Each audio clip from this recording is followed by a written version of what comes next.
Cool.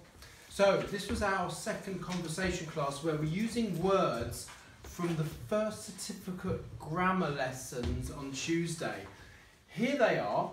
Some of them are repeated in a different way. Let's just go through them together. So if you are charming, you're very charismatic, magnetic, attractive,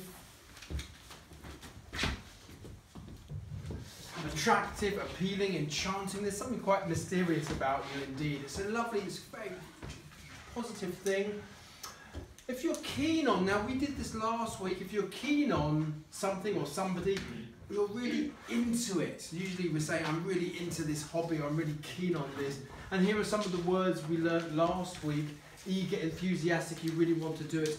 Another one that came up today was avid. Well done for whoever remembered that word from however long ago it was. I think it was you, Gabriella. We say, I am an avid reader. That's how we use that phrase, that expression.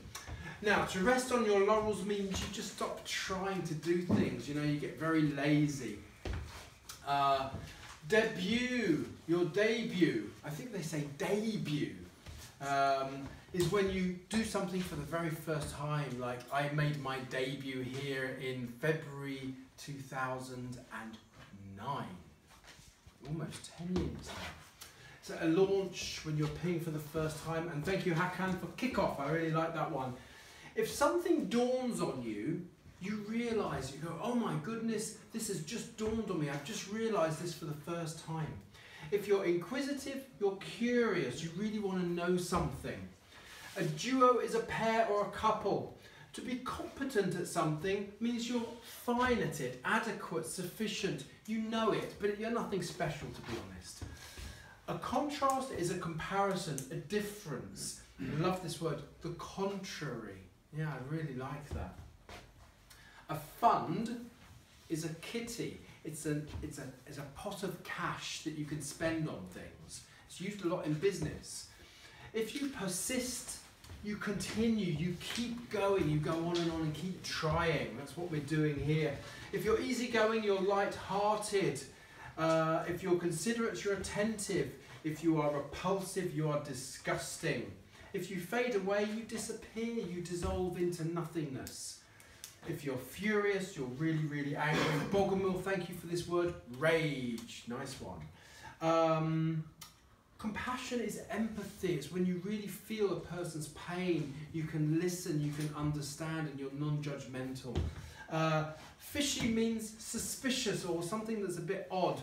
We were discussing whether it was positive or negative, and Bogomil said, actually, it's quite neutral until you find out the answer to this fishiness. I put a few more over here. If something goes off, it becomes bad. This normally happens with meat, fruit, veg, and dairy. You know, you open the fridge and something smells bad. Something has gone off in the fridge. If you go for something, you do it. Now, if you go down with something or come down with something, you become ill.